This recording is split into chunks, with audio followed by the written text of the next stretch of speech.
Here are 15 limiting beliefs that stopped me from losing weight. My name is Raden. I'm the owner of the Let Your Body Eat the Fat community at Skool, and I have been trying to lose weight for the longest time. Finally, been successful with intermittent fasting. I've lost a lot of my fat to the point where I'm able to see the bottom two of my abs. Like my abs are now visible. So I want to help other people do the same, burn fat with intermittent fasting. The first limiting belief that really stopped me from losing weight is that you need to count calories. You need to count calories really accurately. If not, like you're not even gonna lose weight if you don't do it well. So I disagree with this, and I destroyed this limiting belief because the FDA even gives food companies that put the nutrition label behind the food packaging a 20% discrepancy.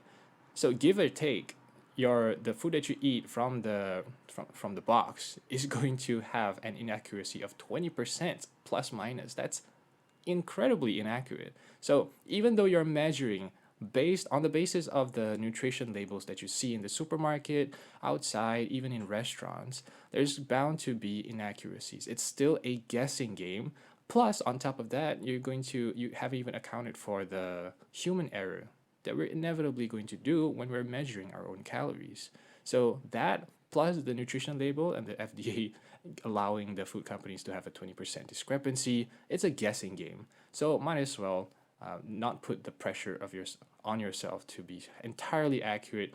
Bringing your own food scale to all around the restaurants, that's a lot of pressure and a lot of importance on that activity. And a lot of people might be intimidated by this needing to be accurate. I was for sure intimidated because I didn't know how to be as accurate as possible when in reality you don't even need to. As long as you're roughly in a caloric deficit and you're eating lesser than you're used to, then it is highly likely you're going to lose weight. So as long as you're in a rough caloric deficit, you're going to lose weight. It doesn't matter how accurate you are. It's always going to be inaccurate anyways. It doesn't matter what food you eat as long as you're eating below maintenance. Now, this is pretty controversial. A lot of people are talking about this in the fitness industry, all around the TikTok, YouTube shorts, and Instagram Reels comments. A lot of people have opinions about this, but I want to give you like a really simple example to show you what I mean.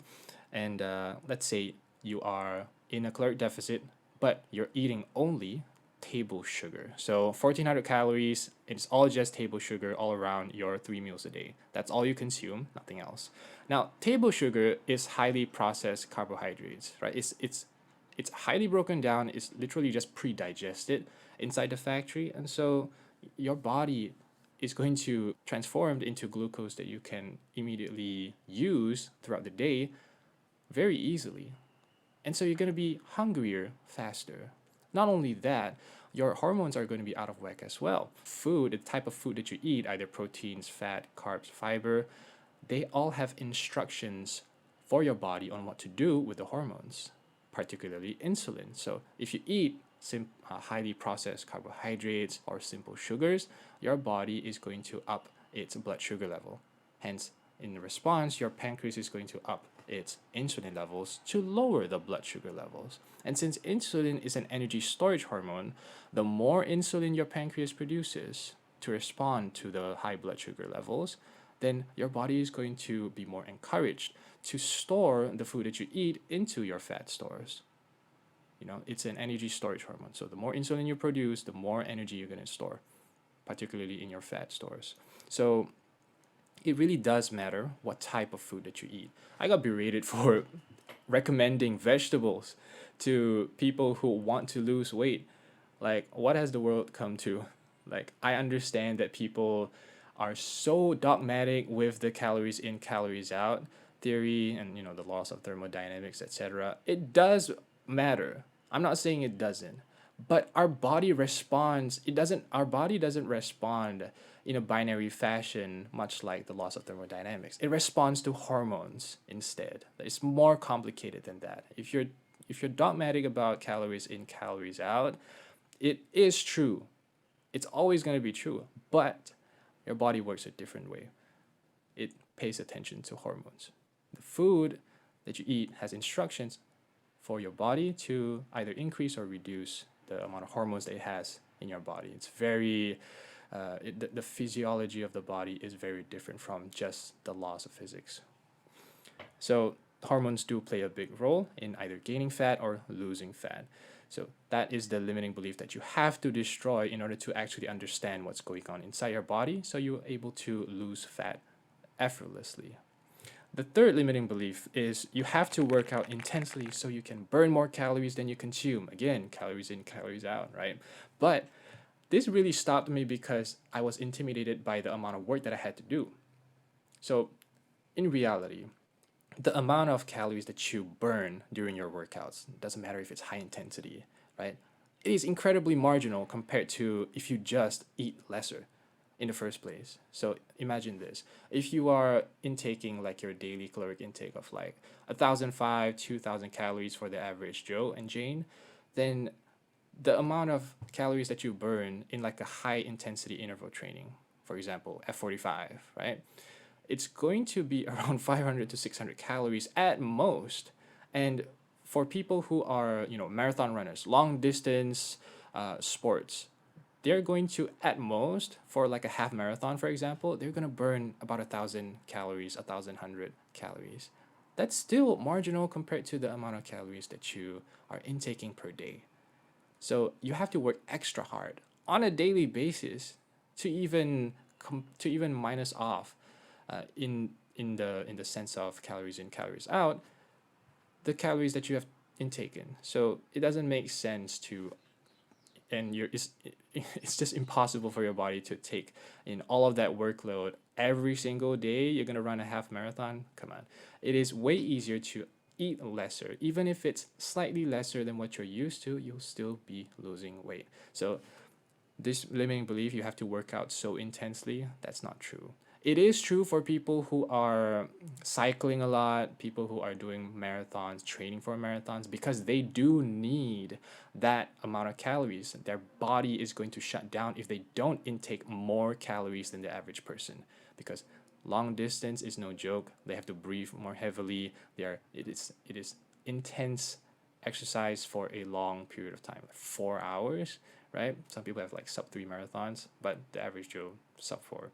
And they do need that calories. But for the average person like you and me, we have to eat lesser because the amount of calories that we burn during our workouts is very marginal. So destroy that limiting belief, you're going to be fine. Limiting belief number 4: working out means I can eat more. So I was guilty of this when I first started gymming, and I wanted to work out because I loved food. And I realized that even though I am working out a lot, I am seeing the mirror and I'm like, oh, I'm getting a little bit chubby. I'm getting a little bit more fupa in my fupa area, right? I'm getting a little bit of belly, like beer belly, even though I don't drink. So that's a problem that I'm pretty sure you can relate to, which is even though you're going to the gym, you're consistent, right? It might be that it allows you to eat more. Sure, when you have more muscle, in theory, you're going to increase your basal metabolic rate, meaning the amount of calories that you burn at rest. But that doesn't mean it is enough to validate eating more. When you eat more and then you gain that habit, this is a very destructive habit to have after you adopted this mindset of, oh, I can eat more because I work out more, because it's going to snowball. So when you snowball that habit, that really bad habit, and it's going to carry forward. For lunch, oh, I'm going to eat a little bit more. For dinner, oh, I'm going to eat a little bit more. And then the next day's breakfast, I'm going to eat a little bit more because I worked out yesterday. That is really destructive, and it is exponential, the amount that it compounds, which is one of the reasons why if you go to the gym, if you have experienced this before and if you are guilty of this mindset, I'm certainly guilty of it, that you're going to get a belly, or the belly is going to get bigger very quickly, very, very quickly. So this mindset, destroy it immediately, because it's going to hold you back. Like, it is not true that even though you are working out, you're burning calories on a daily basis. Remember, it is not enough to justify eating more. So this really ties in with the previous one. Fifth limiting belief: you need to shift your behaviors drastically to even see a speck of results. This can be intimidating for people because the notion is that the routines that are passed around, the programs that are highly prominent, is the 12-week program, which will show you the before and after of people who have gone through the program, right? Like they have to shift their eating habits, their lifestyle, their workouts. They have to work out more intensely, they have to eat lesser, or they have to eat more greens and lean meats, etc. And it's highly intimidating because the behaviors of the ideal goal, the ideal behaviors to reach the goals that they want is vastly different from their current habits. And so it is highly intimidating for people who are just starting out with weight loss and are just trying to burn fat to shift all of their behaviors, and then they realize that, oh, this is a lot of hard work, this is really intimidating, when in reality it is not a drastic change. A drastic lifestyle change will always be intimidating, and it was intimidating for me, which is one of the reasons why I always procrastinated my weight loss journey, because I wasn't prepared, I wasn't ready to shift that differently, that drastically, in a short period of time. Keyword, short period of time. But that's not necessarily true. You don't have to drastically shift. You don't have to do a 180 in your lifestyle.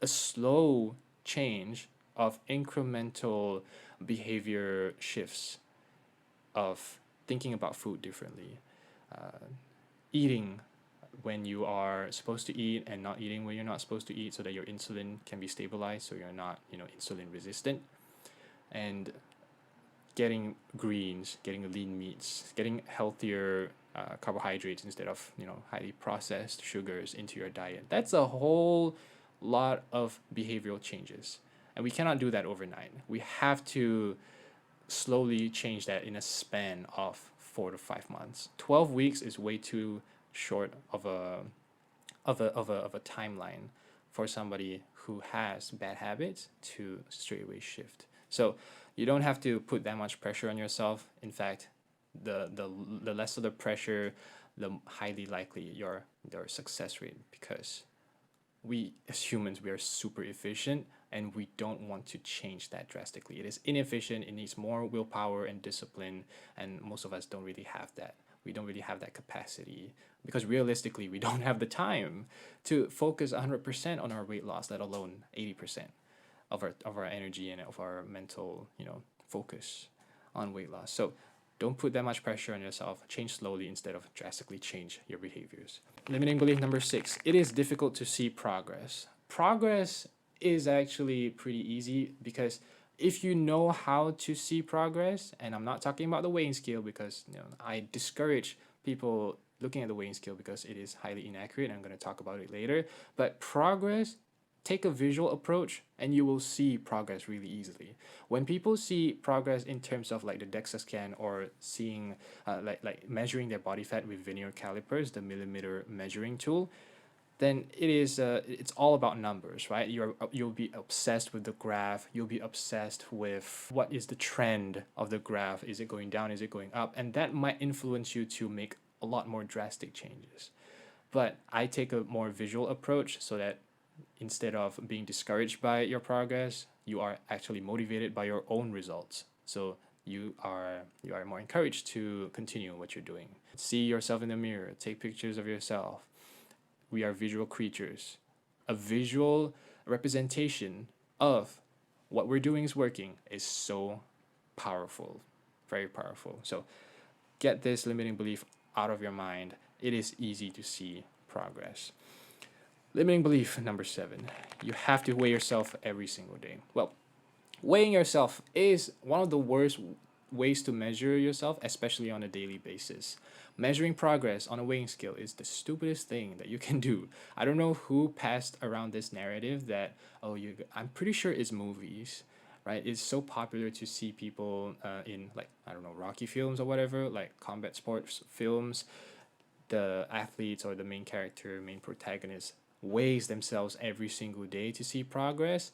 But it is highly inaccurate, because the weighing scale, even though it is a smart scale, right? I don't care how smart your scale is, it is not going to measure your skeletal muscle weight, your bowel movement, your water retention, your muscle weight. All of these things are so difficult to measure, even for the DEXA scan. So your home remedy is not going to pale. It is going to pale in comparison to the DEXA scan. So I discourage people to use the weighing scale. I do, however, recommend a lesser frequent time of using the weighing scale. So once a month if you can, but if you cannot handle it, like you need to know how much you weigh, once every 2 weeks is a good frequency. Every day, heck no, do not do it every day. You're going to ruin your self-esteem and you're going to fall off. Because when you see that you're not seeing results, that is the fastest way to tell your body subconsciously that, hey, what I'm doing is not right. Even though you feel like you're not affected by it, the number is going to affect the way you think, the way you behave, and the way you feel about what you're doing.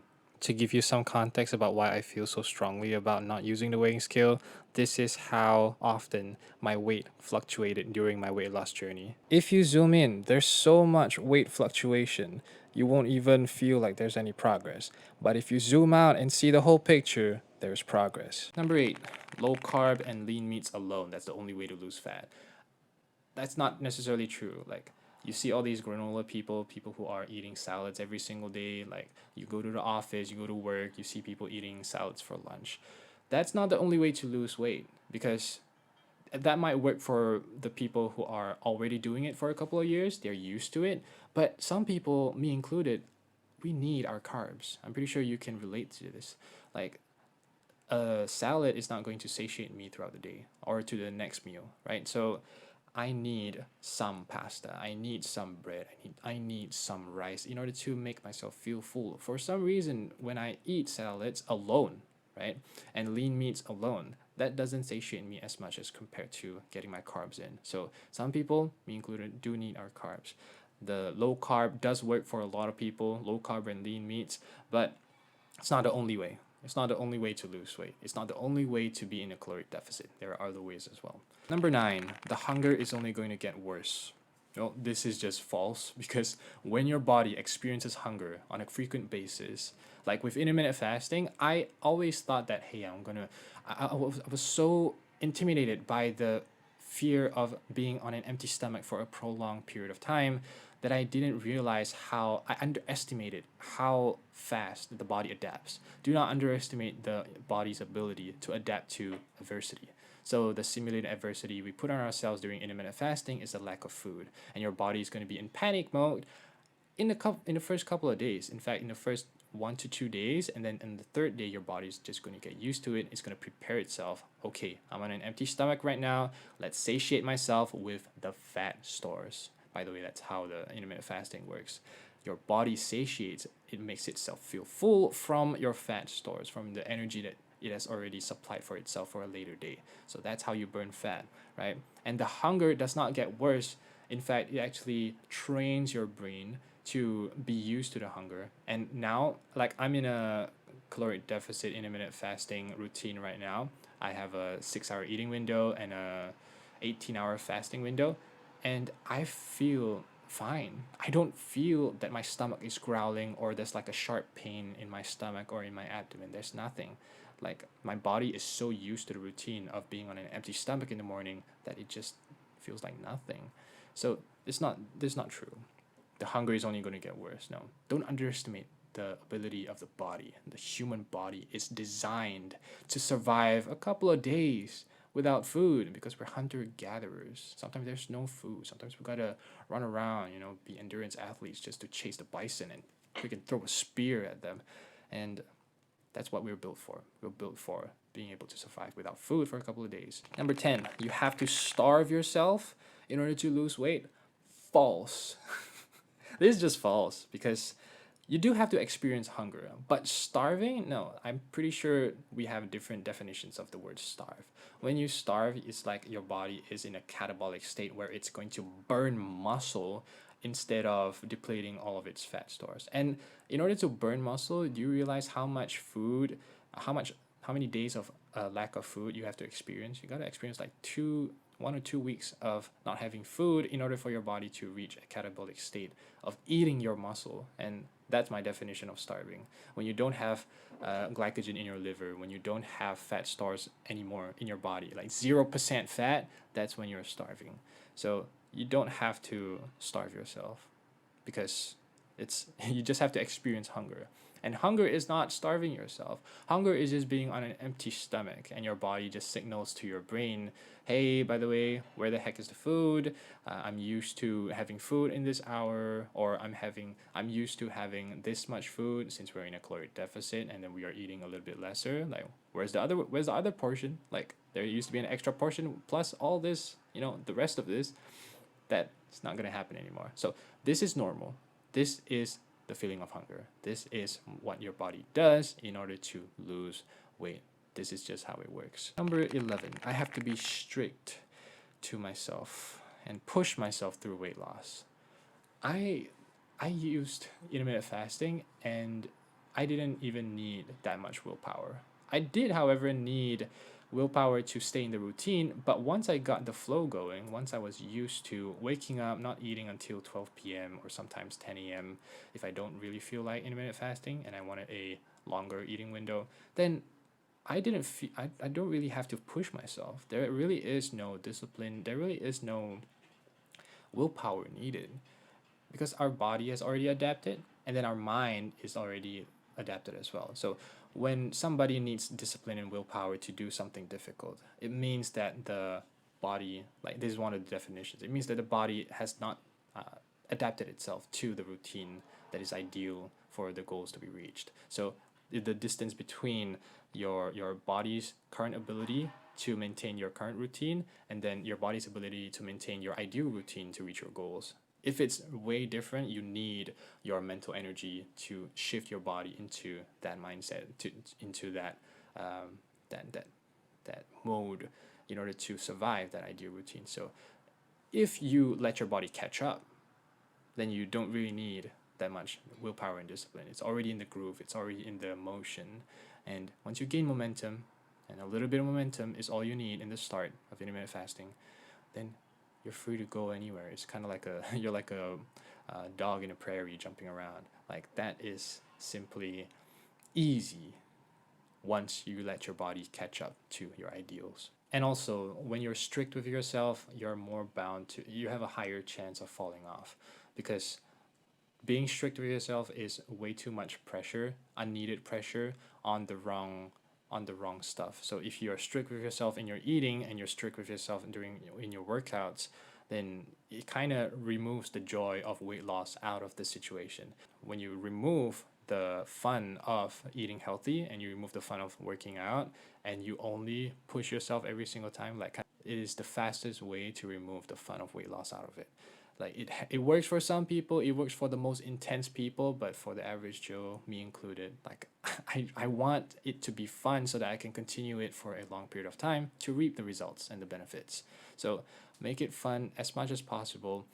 Remove the pressure of attaining the goal from yourself, and the goal will come to you. Like unneeded pressure is unneeded for a reason.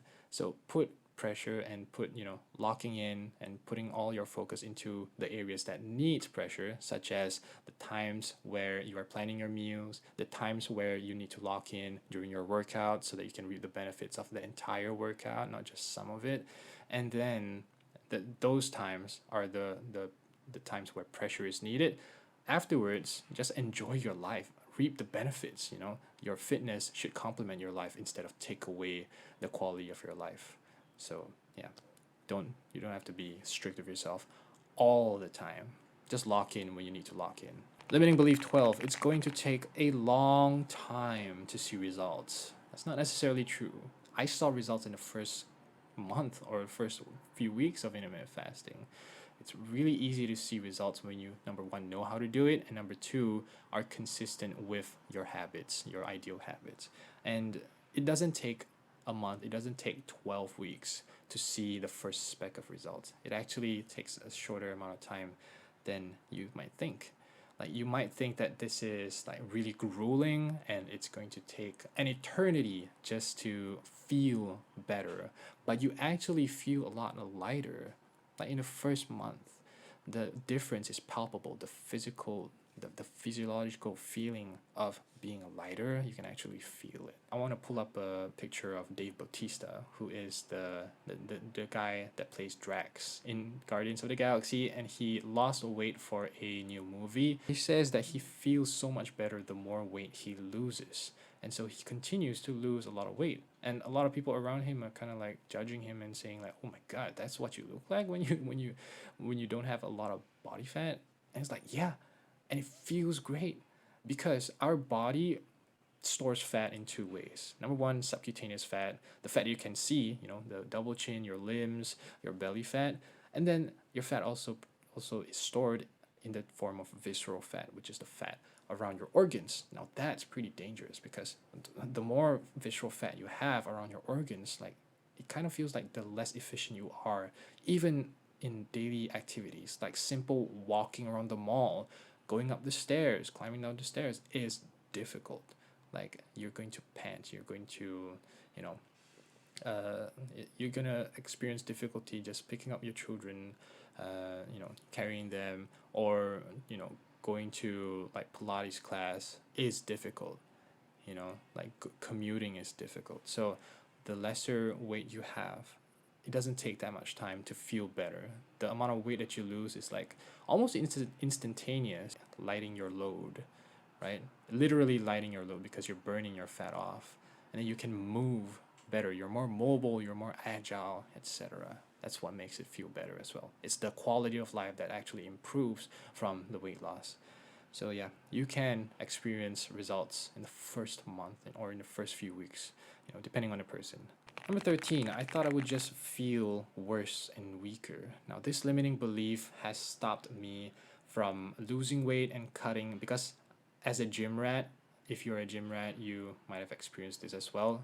You don't want to lose weight. You're scared to lose weight because if I don't have this amount of glycogen around my muscles, then I will move lesser weight, regressing in your progressive overload, right? You're doing the opposite of what your goals are. I understand, like that happens, like that's what works during your weight loss.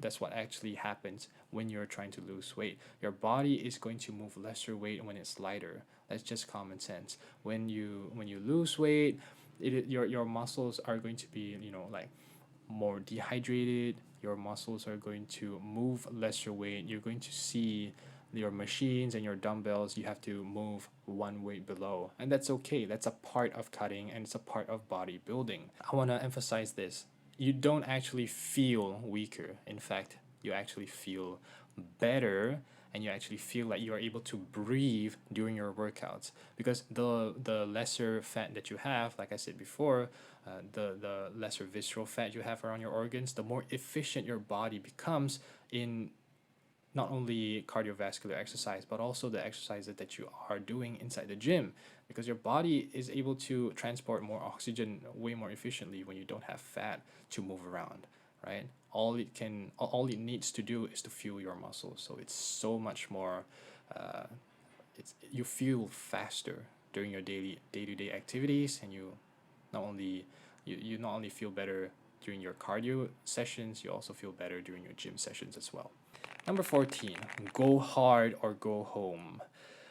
All right, this is a very popular notion in the weight loss industry, fat loss industry. Like literally the game show for I think it's in TLC or Dateline is The Biggest Loser, which is like they take a bunch of big people, overweight contestants, and then they make them work out so hard, and there's so much like Hell's Kitchen screaming in that show just to up the drama, the drama, and then we all know that it doesn't work because after the show ends, then the contestants either fall into like a deep depression or they gain all that weight back.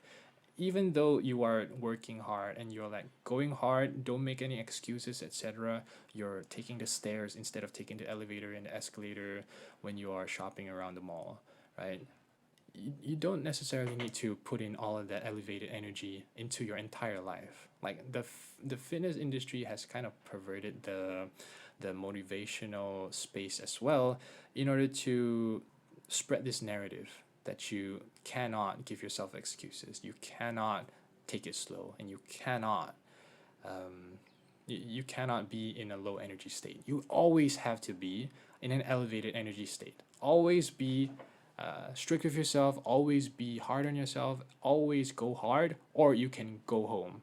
Like quit. Like quit. Like if you keep giving yourself excuses, you're better off just giving up. That's not true. Like you're doing more damage than you are helping people. We're not supposed to do that. We are supposed to help people in the fitness industry, and telling people that they cannot be in another level of energy. They always have to be intense, is just destructive. So I disagree with this notion, because you can use the escalator during your shopping sprees, etc. You don't always have to be in an elevated energy state, because it's going to be exhausting and you're going to burn out. Like other people, like the 1% of fit people can be highly intense and be, take themselves super seriously. I'm not one of those people. When I see those calisthenic motivational videos, I'm lying on the couch looking at my phone watching those videos and not doing any of that. Like I see motivational videos as kind of corny. They are kind of corny, man. And these people can do that, and I respect that amount of effort, but it's not for everyone. And I'm one of the people that can attest to that. Like low energy people are low energy for a reason, right? We cannot do what you can do. Like if you are one of those high energy people, kudos, like mazel tov. Like you are welcome to carry on, but not everybody has to adopt your type of lifestyle. Other people can lose weight at their own pace. And also in the thought of intermittent fasting, how I did it and how we as Muslims trained kids to fast during Ramadan. Like since for adults it's already difficult for adults, how do we get kids to train themselves to adapt their body and be confident with the feeling of hunger once every single year? We are gentle with them. We are compassionate with them. And in the Quran also states that if it is difficult for you, if you're ill, if you're pregnant, if you're on the period, like you don't have to fast. It's not obligatory for people who are sick. It's not obligatory for them to fast if they have all these ailments, right? And also for children, since we are training them for life, right? Then it is not obligatory for them before they reach puberty. So with intermittent fasting, I transfer these principles to my weight loss journey as well. I am very kind with myself during my learning curve. I am very kind with myself when I fell off. Oh, I fell off right now. I don't beat myself up, and I don't want you to beat yourself up when you fall off of your weight loss journey. Either in a caloric deficit, counting your calories, intermittent fasting, whatever diet modality that you choose, low carb, etc. Right? Don't beat yourself up. Have compassion, and I think compassion and understanding and empathy is what is missing in the weight loss industry right now. Without being gentle and balancing out with the high intensity motivational pressure that is needed during times where pressure is needed to lock in and focus on your workouts, it is imbalanced. Like you cannot have just intensity and you don't have gentleness around you. You need both. You need to be gentle with yourself during the journey so that you can stay in the game plan, and you need pressure on yourself in order to reap the benefits of the entire workout session or whatever. Be intense in the right moments, be gentle in the right moments. You need both. Finally, number 15. If you give up, it's over and you have to start all over again. Now this ties in to the previous limiting belief, right? If you give up, it's not over. It's not the end of the world. This notion is what stopped me from actually losing weight. For the longest time, I was procrastinating my weight loss journey because I always thought that I had to, number one, change my behaviors. Number two, not deviate from any of the routines that I had. And number three, it is bound to, I'm bound to fail because I knew, like, subconsciously, I am not going to be able to sustain this for a long period of time. And that's like a self-fulfilling prophecy of failure. Like, I subconsciously wanted to fail because for some reason, because I just didn't want to have that much pressure on myself. And this is a lot of pressure. If you give up even once, it's over and you have to start all over again, all the way from square one. That's not necessarily true. When you've lost some belly fat, do you realize how difficult it is to gain that fat back? So with intermittent fasting, we are doing like gradual lifestyle changes instead of a drastic 180, and so our body is going to be used to the intermittent fasting routine and eating less and eating at a certain period of time, right? So if you want to shift back to gaining more weight, you have to do a complete 180 again, and it is as difficult to lose weight as it is to gain weight. And I experienced this myself when I started getting thin. Like I couldn't eat that much anymore like I used to when I was heavier.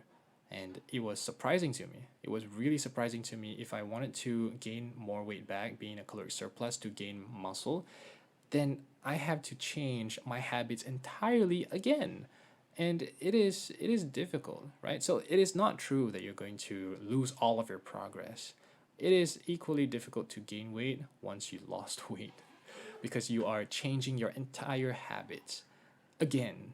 So, in order to lose all your progress, in order to fall off, I always say this, you have to gain the habits of falling off in order to fall off. So it's not just one day that you're falling off. It is subsequent days turning into weeks, turning into months that you fall off and you gain the habit of falling off in order to totally fall off. You get what I'm saying, right? So if you give up one day and you feel like you need a break, it's not the end of the world. And you are not going to lose all of your progress. You're still going to have a lot of weight lost already from your previous journey. And so I take regular breaks during my intermittent fasting journey, and I think it's healthy. I think it's a good reset for your brain and also your body as well. Sometimes when you eat drastically less, your body is going to adapt its metabolic rate, reduce its bodily temperature, not burn that many calories as much because it senses that there's not enough food intake on a daily basis, and so your body adapts to the situation. Number 15 is probably the most important one, because if you want to take a break from your weight loss journey, you can. I'm saying this right here and right now. You can give up and you can continue. Your progress is not going to be lost. Like giving up is this notion, because the meaning of giving up is very different for a lot of people. For me, giving up is for the meantime, and then you continue later on. Like it's not failure unless you are in total defeat, which means you don't even continue afterwards, after you take a break in the future at all. Like until you die, you don't even continue your weight loss journey. That is called giving up. But if you are just taking a break and you think you can adapt your body again, because remember, your body is really efficient in adapting to simulated adversity, then that's okay, because you're going to continue again in the future, and you know that, and you're like, you promise yourself subconsciously even though you don't say it, right? So I'm giving you the permission right now to take a break if you are like halfway in your like fat loss journey, because I took regular breaks. It is healthy for your brain. It is healthy for your brain to break up the routines, not get stuck in a rut. And then it's also good for breaking out in the plateaus. Sometimes when you're in a severe caloric deficit and your body adapts, you might need a break, and then you can continue losing weight after your 3-day break or 1 week break, etc. So your body does not stay in fight or flight mode, high cortisol, reducing its bodily temperature so that you don't burn calories as much at rest, etc.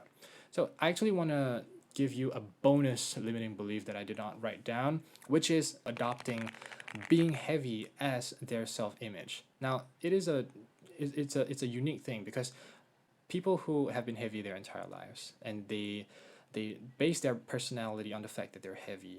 People like them because they're heavy, etc. They're funny just because they're heavy. This is a really destructive notion to adopt, and I'm saying adopt because this is foreign to what we already are. Like we were never heavy when we went into this world.